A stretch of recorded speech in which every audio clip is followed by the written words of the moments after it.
Hello friends and my dear students, मैं जसवीर सिंह स्वागत करता हूं एक बार फिर से आप सभी का आपके अपने यूट्यूब चैनल एजुकेशन स्पार्क में। इंडस्ट्रियल इंजीनियरिंग में स्टार्ट करने वाले हैं प्रोडक्टिविटी। स्टूडेंट्स जिन्होंने हमारे चैनल को अब तक सब्सक्राइब ना किया हो सब्सक्राइब कर ले ताकि आने वाले वीडियो आपको मिलते रहें। तो प्रोडक्टिविटी से स्टार्ट करने वाले हैं। प्रोडक्टिविटी में सबसे पहले बात करते हैं उत्पादकता का परिचय या फिर इंट्रोडक्शन टू प्रोडक्टिविटी। प्रोडक्टिविटी क्या होता है स्टूडेंट्स? प्रोडक्शन यानी कि उत्पादन एक विधि अथवा प्रक्रिया है जो निवेशित अवयवों जैसे मानव, पदार्थ, पूंजी, जानकारी तथा ऊर्जा के समूह को निर्गत अवयवों जैसे परिष्कृत उत्पाद तथा सेवा के एक विशिष्ट समूह में उचित गुणवत्ता तथा मात्रा में रूपांतरित करती है, जिससे कि उपक्रम के उद्देश्य को हासिल किया जा सके। प्रोडक्शन बेसिकली आप लोग ऐसे समझिए जैसे कोई चीज़ आपको बनानी है। अगर मैं बात करूं जैसे आपको जो है एक घर बनाना है, तो एक घर को बनाने के लिए आपको कौन कौन से संसाधनों की आवश्यकता होगी। आपको मानव चाहिए, मैन पावर आपको चाहिए, आपको मटेरियल चाहिए, आपको जो है पूंजी यानी कि पैसा आपको चाहिए, उसके बारे में जानकारी होना आपको ज़रूरी है, जानकारी चाहिए, और जो फिर जो है उस पर आपको एनर्जी ऊर्जा भी चाहिए, क्योंकि उस पर जो है आपको वाटर एनर्जी चाहिए, उसमें आपको जो है इलेक्ट्रिसिटी चाहिए। अब ऐसा तो नहीं है कि बिना पानी और बिजली के आप जो है अपने जो टास्क है उसको परफॉर्म कर लोगे। तो इन सभी चीज़ों को मिलाकर जो प्रोडक्ट आपको बनाना है उसको जो बनाने की प्रक्रिया है उसे आप कहते हो प्रोडक्शन यानी कि उत्पादन। यानी कि मैं जो आपसे कह रहा हूँ, अगर आपको घर बनाना है तो ये जो सब चीज़ें मैंने आपको जो बताई हैं, इन सब चीज़ों को मिलाकर आप क्या है एक घर का, एक सही घर का निर्माण कर सकते हो। इनमें से अगर एक भी चीज़ आपके पास कम होगी तो आपका जो डिज़ायर है, आपकी जो इच्छा है, उसके अनुकूल जो है आपका घर नहीं बन पाएगा। तो ऐसे ही जो प्रोडक्शन यानी कि अगर कोई प्रोडक्ट आप बना रहे हो तो अगर आपके पास जो है संसाधनों की कमी है तो उसमें जो है आप अच्छा एक प्रोडक्ट नहीं बना पाओगे। अब हम बात करते हैं किसी उत्पादन प्रणाली की उत्पादकता यानी कि प्रोडक्टिविटी को एक मशीन की दक्षता के समान माना जा सकता है। उपक्रम में उपलब्ध संसाधनों का सर्वोत्तम तरीके से प्रयोग करके अधिकतम उत्पादन प्राप्त करना ही उत्पादकता का मुख्य लक्ष्य है। दूसरे शब्दों में निवेश यानी कि इनपुट में कोई बदलाव किए बिना आउटपुट को बढ़ाना ही उत्पादकता में वृद्धि करना कहलाता है। मतलब आप इस बात को समझिए कि हमारे पास जो है एक 50 वर्करों की टीम है और उससे हमें जो है 100 जो चेयर हैं वो बनानी है। आपके पास 50 वर्कर हैं, 100 चेयर आपको बनानी है एक दिन में। तो अब प्रोडक्शन आप कैसे बढ़ाएंगे? आपको जो है जो आपके पास मैन पावर है, मैन पावर यानी कि इनपुट आपको नहीं बढ़ाना है। आपके पास वर्कर आपके 50 ही हैं, लेकिन अगर आपको ये कह दिया जाए कि 100 से ज़्यादा यानी कि आपको जो है 110 या 120 चेयर आपको बनानी है, तो अगर आपका आउटपुट जो है 100 से आपने 110 120 कर दिया, जिसमें आपके वर्कर जो है वो उतने ही इतने आपको दिए गए हैं, तो उसको बढ़ाना क्या कहलाएगा? आपका जो है उत्पादकता यानी कि प्रोडक्ट जो आपका प्रोडक्टिविटी है उसमें आपने इंक्रीज कर दिया, तो हम कहेंगे कि आपका जो है प्रोडक्शन जो है वो बढ़ गया। अब एक साइंटिस्ट हुए हैं, एक जो है पीटर ड्रकर, तो इन्होंने क्या कहा है, उत्पादन के सभी कारकों के मध्य संतुलन स्थापित करना जिससे न्यूनतम प्रयास द्वारा अधिकतम निर्गत प्राप्त किया सके उत्पादकता कहलाता है। मतलब जो भी आपके पास मैन मनी मटेरियल जो भी इंफॉर्मेशन आपके पास है, आप उसका जो है कम से कम जो है या लिमिटेड संतुलन अवस्था में यूज़ करके और ज़्यादा से ज़्यादा आप इनपुट प्राप्त करते हो, तो आप बोलेंगे ये क्या है, एक अच्छा एग्जाम्पल है प्रोडक्टिविटी का। जैसे आपने यहाँ पे इस फिगर में आप देख रहे हो कि output upon input is equal to productivity. तो प्रोडक्टिविटी का कंसेप्ट आपको समझ आ गया होगा। अब हम बात करते हैं उत्पादकता का महत्व यानी कि इंपोर्टेंस ऑफ प्रोडक्टिविटी। प्रोडक्टिविटी का महत्व क्या है? किसी कार्य को सस्ते, सुरक्षित तथा शीघ्रता से करने के लिए प्रयास करना उससे कम न्यूनतम प्रयासों तथा खर्चों के साथ अधिकतम संतुष्टि प्रदान करने के लिए संसाधनों का अभिष्ट प्रयोग करना ही उत्पादकता का प्रमुख लक्ष्य होता है। जैसे हमने पहले भी आपसे भी डिस्कस किया है, मतलब वही बातें हैं, उनको ही बस गहराई से समझना है। कोई भी कार्य आपको अगर करना है उसको आपको सस्ते, सुरक्षित और जल्दी से करने के लिए जो न्यूनतम प्रयास या न्यूनतम खर्चों में अगर आप अधिकतम कस्टमर सेटिस्फेक्शन अगर आप दे रहे हो, यही जो है आपका उत्पादकता का यही महत्व है, यही इसकी इंपॉर्टेंस है प्रोडक्टिविटी की। उत्पादकता का विश्लेषण तथा मूल्यांकन ही उन अवस्थाओं और परिस्थितियों को इंगित करता है जहां कार्यरत निवेशकों में सुधार करने के लिए आउटपुट में वृद्धि करना संभव होता है। उत्पादकता सूचक विभिन्न उद्देश्यों के लिए प्रयोग किए जा सकते हैं, जैसे विभिन्न संगठनों के निष्पादकों की तुलना करने में, लंबे समय तक संगठनों के निष्पादन परफॉर्मेंस के अध्ययन के लिए, निर्धारित उत्पादकता के साथ वास्तविक उत्पादकता की तुलना करने के लिए, विभिन्न निवेश इस कार्य को योगदान ज्ञात करने के लिए, ट्रेड यूनियन के साथ बातचीत करने के लिए। तो मतलब यह है इसका, जैसे आपने जो है कैसे इसको समझना है वो देखिए। जैसे हम बात कर रहे हैं लंबे समय तक जो है जो परफॉर्मर्स है उसके अध्ययन के लिए। सपोज करो कि आपको ये पता है कि भाई जो हमारे पास 50 बंदे हैं वो एक दिन में मिलके जो है वो 100 चेयर बना लेंगे। 50 बंदे जो है 100 चेयर बनाते हैं एक दिन में मिलके। तो लंबे समय तक ये आपके पास एक डाटा है। अब अगर जो है इन फ्यूचर 1 महीने बाद, 2 महीने, 10 साल, एक महीने बाद, 2 महीने बाद, 3 महीने बाद, 4 महीने बाद अगर आपको ये देखना है कि आपका प्रोडक्शन कम हो रहा है, यानी कि आपकी जो 100 चेयर बन रही थी आज वो अब जो है वो 80 चेयर बन रही हैं या फिर जो है 70 चेयर बन रही हैं, तो कैसे आप लोगों को जस्टिफाई करोगे? जब आपके पास एक डाटा होगा, तभी तो आप उस चीज़ को जो है जस्टिफाई कर पाओगे, क्योंकि आपने तो है उस चीज़ को जो है आपने पहले से ही जो है रिकॉर्ड में रखा हुआ है। दूसरा क्या है वो आप कंपेरिजन कर सकते हो। सपोज आपके पास 2 प्रोडक्शन लाइन है, एक प्रोडक्शन लाइन पे जो है आपका 100 चेयर्स निकल रही हैं, एक प्रोडक्शन लाइन पे आपका जो है 90 चेयर निकल रही हैं। तो अगर 50-50 की टीम है और जो है आउटपुट जो है आपका 90 और 100 आ रहा है, तो आप कंपेयर कर सकते हो कि भाई इस लाइन की जो प्रोडक्शन है वो जो ज़्यादा है और एक की जो है वो कम है। इसका मतलब क्या है कि एफिशिएंसी जो है वो जो वर्कर हैं एक लाइन के उनकी ज़्यादा है और दूसरे वाले की जो है वो कम है। तो इसका मतलब ये है कि हमें जो है दूसरी लाइन जो हमारे यहाँ पे 90 का प्रोडक्शन आ रहा है चेयर का, वो आपको जो है उसको उसके जो वर्कर हैं उनमें जो है थोड़ा सा मोटिवेशन की उनको ज़रूरत है, या फिर उनको आप जो है उनको एक बूस्टअप, एक मीटिंग्स के जरिए आप जो है उनको ये चीज़ कीजिए कि आपका प्रोडक्शन कम है, आपका प्रोडक्शन जो है आपको बढ़ाना पड़ेगा। अब इसी में जो है अब बात करते हैं उत्पादकता को प्रभावित करने वाले कारकों के बारे में, यानी कि फैक्टर्स इफेक्टिंग प्रोडक्टिविटी। कौन कौन से जो फैक्टर्स हैं जो आपकी उत्पादकता को जो है प्रभावित करते हैं। तो नंबर 1 हम बात करते हैं इसमें राष्ट्रीय उत्पादकता को प्रभावित करने वाले कारक, यानी कि फैक्टर इफेक्टिंग नेशनल प्रोडक्टिविटी, और दूसरा होता है विनिर्माण तथा सेवा के क्षेत्र में उत्पादकता को प्रभावित करने वाले कारक, यानी कि factor affecting national productivity in manufacturing and services. तो सबसे पहले हम बात करते हैं राष्ट्रीय उत्पादकता को प्रभावित करने वाले कारक के बारे में, कौन कौन से होते हैं। तो इनमें नंबर 1 पर आता है आपका मानव संसाधन, यानी कि ह्यूमन रिसोर्सेज। अब प्रोडक्शन तो आपको समझ में आ गया, अब देखते हैं कि कौन कौन से फैक्टर जो है उसको प्रभावित करते हैं। सामान्य शिक्षा का जो स्तर है, सामान्य शिक्षा का स्तर राष्ट्रीय उत्पादकता में एक महत्वपूर्ण कारक है। कंप्यूटर तथा अन्य महत्वपूर्ण उपकरणों तथा प्रणालियों को प्रचलित करने के लिए बेहतर शिक्षा कर्मचारी की आवश्यकता होती है।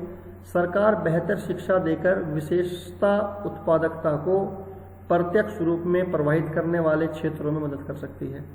देखिए, एजुकेशन बार बार सरकार जो है वो एक उच्च कोटि की एजुकेशन पे जोर क्यों दे रही है? क्योंकि जिस कंपनी में अच्छे गुड वर्कर होंगे उस कंपनी का प्रोडक्शन जो है वो ऑलवेज जो होगा वो हाई होगा। जहाँ पर जो है आपके कम स्किल वाले वर्कर होंगे वहाँ पर क्या होगा, वहाँ पर आपका जो है वो प्रॉब्लम्स आएंगी और वो जो है उस जो एक क्वालिटी इंप्रूव होनी चाहिए प्रोडक्ट में वो नहीं हो पाती है। जैसे अगर हम बात करें गूगल की, तो गूगल में आप देखिए डे बाई डे आपको जो है नए नए फीचर्स देखने को मिल रहे हैं। मतलब पिछले जो है 10 साल में 8 साल में जो है इतना उस पर जो है प्रोग्रेस उसमें हुई है। तो वो सब चीज़ें कैसे हैं, वो एजुकेशन के ही उसमें है कि इनके पास जो है अच्छे वर्कर्स हैं, उनके पास जो है अच्छे कंप्यूटर सिस्टम्स हैं, अच्छे उनके पास सॉफ्टवेयर्स हैं जो है उसको डे बाय डे और ज़्यादा इम्प्रूव कर रहे हैं। इसके साथ ही कर्मचारी को अधिक उत्पादक होने के लिए प्रोत्साहित करना चाहिए। कार्यकारी दशाओं में वर्किंग कंडीशन को सुरक्षित एवं सुखदायी बनाकर भी उत्पादकता में वृद्धि होती है। ट्रेड यूनियन तथा प्रबंधक भी उत्पादकता में वृद्धि करने में सहायक होते हैं, जिसमें सभी का लाभ होता है। मतलब जो आपके पास वर्कर हैं उनको आप मोटिवेट करिए। मतलब अगर जो वर्कर है उनको मोटिवेट कर कर उनकी जो रिक्वायरमेंट है, सपोज उनको जो है एक अच्छा जो है HRA मिले या फिर कंपनी की तरफ से उनको जो है रहने का खाने का उनका ध्यान रखा जाए। अब जो है वर्कर के पास जो है अच्छा इन्वायरमेंट ही रहने का नहीं है, वो पहली टेंशन में मेरे को कमरा देखना है, मेरे को तो जो है खाना बनाना है, ये करना है होगा, तो सब चीज़ें जो है अगर वो उसका ध्यान तो वहाँ पे रहेगा तो वो अपने जो है कंपनी के हित में कहाँ सोच पाएगा। तो उसमें जो है कंपनी अगर वर्कर को एक अच्छा जो है वर्किंग कंडीशन प्रोवाइड करा रही है तो जाहिर सी बात है जो वर्कर है वो भी सोचेगा कि कंपनी ने मेरे लिए बहुत अच्छा जो है किया है, तो मैं भी उसको जो है बहुत अच्छे से जो है अपना आउटपुट दूँ, इनपुट दूँ, और ताकि जो है एक जो है अच्छे से जो है उसका प्रोडक्शन जो है वो बढ़ सके। तो इसमें क्या है कि दोनों का ही फायदा है। अगर आपकी कंपनी का प्रोडक्शन बढ़ेगा तो उसके भी शेयर बढ़ेंगे, उसके भी जो है इनकम ग्रोथ बढ़ेगी। तो इसी के साथ साथ क्या होगा कि जो उसमें जो वर्कर्स काम कर रहे हैं उनका भी क्या होगा, उनका भी एक तरह से जो है इंक्रीमेंट लगेगा, उनको भी सैलरी बोनस मिलता रहेगा। अब बात करते हैं हम जो है सरकारी नियंत्रण यानी कि गवर्नमेंट रेगुलेशन। जरूरत से ज़्यादा सरकारी नियंत्रण उत्पादकता पर प्रतिकूल प्रभाव डालता है, अतः सरकार को ऐसी अनावश्यक कानूनों को समाप्त करना चाहिए।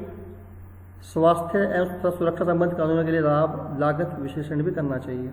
अब कई बार क्या होता है कि जो है गवर्नमेंट के रूल्स जो है वो इतने ज़्यादा हैवी हो जाते हैं कंपनीज के ऊपर कि काम करना थोड़ा डिफिकल्ट हो जाता है। तो उसमें क्या है कि सरकार को चाहिए कि जो ऐसे अनावश्यक कानून हैं उनको जो है हटा दे, ताकि जो एंटरप्रेन्योर हैं, ताकि जो है कंपनी के जो ओनर्स हैं या जो कंपनी में काम करने वाले जो कर्मचारी हैं उनको जो है ज़्यादा रूल रेगुलेशंस जो गवर्नमेंट्स के होते हैं उनको ज़्यादा से जो है ना ही फॉलो करना पड़े। लेकिन ऐसा भी नहीं है, जितने ज़रूरी हैं जिसमें जो है ऐसा ना हो कि वो इन्वायरमेंट को पोल्यूट कर दे या फिर जो है उससे जो है जो बाहरी जो वातावरण है वो पोल्यूट हो रहा हो, ऐसा भी नहीं है। मतलब जो कुछ ऐसे अनावश्यक कानूनों की हम बात कर रहे हैं जो जिसकी ज़रूरत नहीं है वो उनको जो है समाप्त करना चाहिए। और इसमें जो है एक चीज़ ये है कि जो वर्कर्स हैं उनका जो सुरक्षा है, उनका जो स्वास्थ्य है, उनके स्वास्थ्य संबंधी जो है कानूनों को जो है उनका विश्लेषण करना चाहिए, ताकि जो है ऐसा ना हो कि एक वर्कर जो है वो एक कंपनी में काम कर रहा है और कंपनी में काम करते उसकी तबीयत जो है जी खराब हो जाती है, तो वहाँ पर जो है कुछ उस तरह की फैसिलिटीज़ है नहीं, बस डिस्पेंसरी वगैरह है और पता लगा उसको तो जो है ज़्यादा बड़ी बीमारी हो गई, तो जितना उसने कमाया है वो सब तो वो डॉक्टरों के यहाँ दे देगा। तो ऐसा नहीं होना चाहिए। उनकी सुरक्षा की दृष्टि से भी और स्वास्थ्य की दृष्टि से भी जो है सरकार को ऐसे कुछ नियम कानून बनाने चाहिए ताकि जो है उनका जो है जो मेडिकल फैसिलिटीज़ हैं उनको जो है वो सेव कर सकें। तकनीकी एवं पूंजी निवेश, टेक्नोलॉजी एंड कैपिटल इन्वेस्टमेंट, उत्पादकता में लंबे समय तक सुधार लाने और बेहतर से बेहतर बनाने के लिए महत्वपूर्ण कारक तकनीकी टेक्नोलॉजी है। देखिए आजकल जो है वो टेक्नोलॉजी का युग है। टेक्नोलॉजी जो है वो किसी भी कंपनी को ग्रोथ कराने के लिए बहुत ही महत्वपूर्ण एक कड़ी है। अगर कोई कंपनी जो है वो लेटेस्ट टेक्नोलॉजी पे काम कर रही है तो सीधी सी बात है कि उसका जो प्रोडक्शन होगा वो हाई होगा। अगर जैसे अब मैं बात करता हूँ कुछ मशीन के बारे में बात करता हूँ, अगर कोई कंपनी जो है वो CNC मशीन पे जो है CNC मशीन अडॉप्ट कर रही है तो उसके जो प्रोडक्ट होंगे वो मोर एक्यूरेट होंगे और वहाँ का जो है प्रोडक्शन कॉस्ट जो है वो प्रोडक्शन रेट जो है वो ज़्यादा होगा। अगर कोई जो है कंपनी जो है वो आपका जो है मैनुअल लेथ्स या मैनुअल मशीन्स पे काम कर रही है तो वहाँ पर क्या होगा, उसका जो है प्रोडक्शन रेट कम होगा।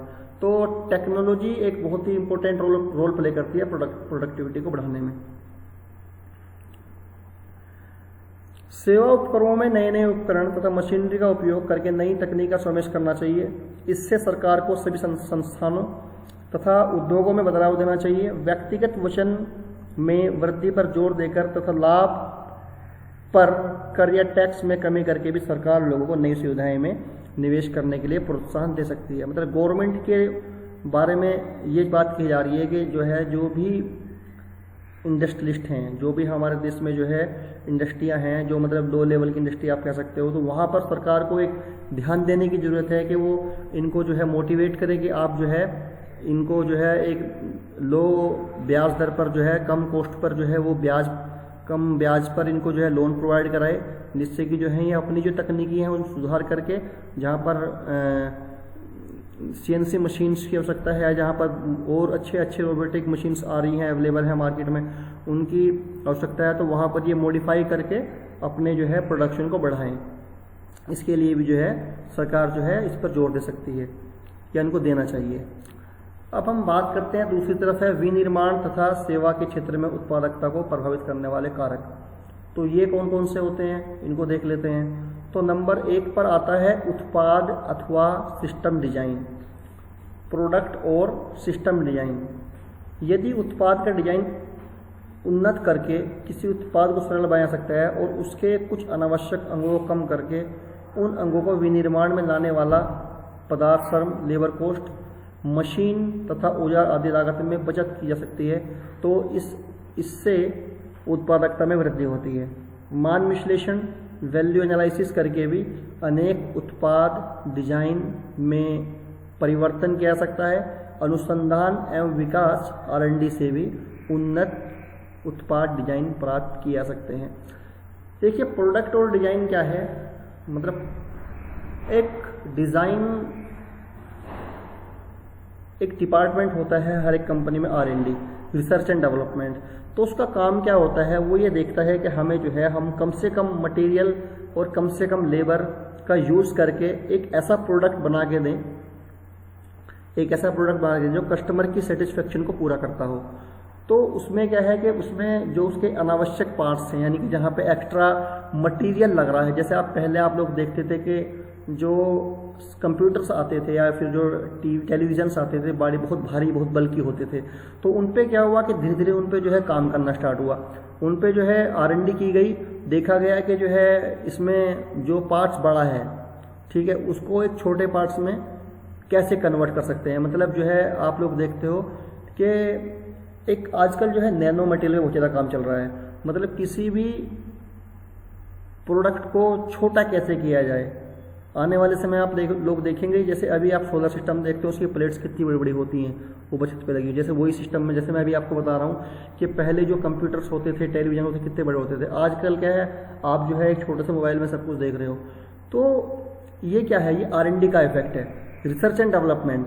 तो वहाँ पर क्या है कि रिसर्च एंड डेवलपमेंट एक अच्छे से किसी प्रोडक्ट को डिजाइन करके भी आप क्या कर सकते हो, किसी भी प्रोडक्ट की प्रोडक्टिविटी को बढ़ा सकते हो और उस कंपनी को प्रॉफिट दे सकते हो।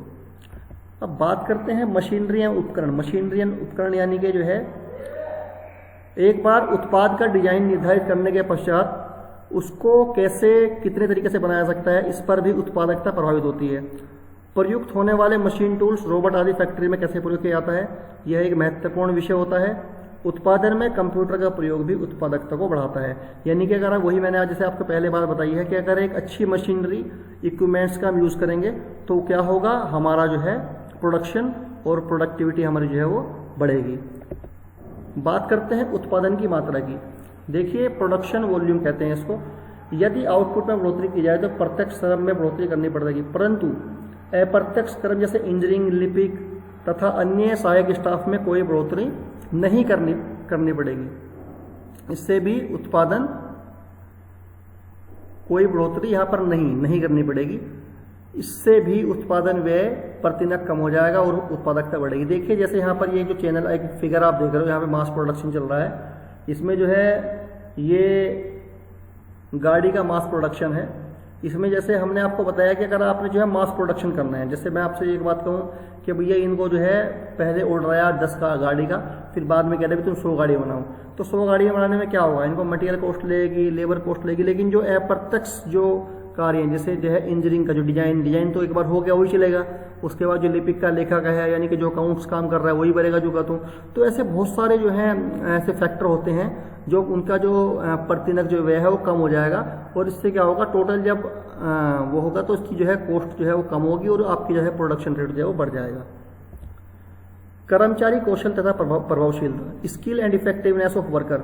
नए कर्मचारी की तुलना में एक अनुभवी या कुशल कर्मचारी किसी कार्य को बेहतर तरीके से कम खर्च में कर सकता है। नए कर्मचारी को सही ढंग से प्रशिक्षित करके भी अधिक उत्पादकता के लिए प्रोत्साहित किया सकता है। देखिए, जो स्किल्ड लेबर होती है, जो स्किल्ड कर्मचारी होता है, जो एक सीखा हुआ जो कर्मचारी होता है, वो क्या करता है, किसी भी काम को जो है वो कम खर्च में और कम टाइम में जो है वो करने की एबिलिटी रखता है। ऐसा नहीं है कि जो नए कर्मचारी हैं उनको मौका नहीं देना चाहिए, जो नए कर्मचारी हैं उनको भी जो है प्रशिक्षित करके, ट्रेनिंग देके और उनको प्रोत्साहित करके भी जो है अधिक उत्पादन के लिए हम जो है कह सकते हैं। सो स्टूडेंट्स, आज के लेक्चर में बस इतना ही, मिलते हैं हमारे नेक्स्ट वीडियो में। तब तक आप जो है इसको पढ़िए, नोट्स बनाइए और इस वीडियो को शेयर करें, लाइक करें और अपने जो एग्ज़ाम आने वाले हैं उसकी तैयारी करें। Thank you.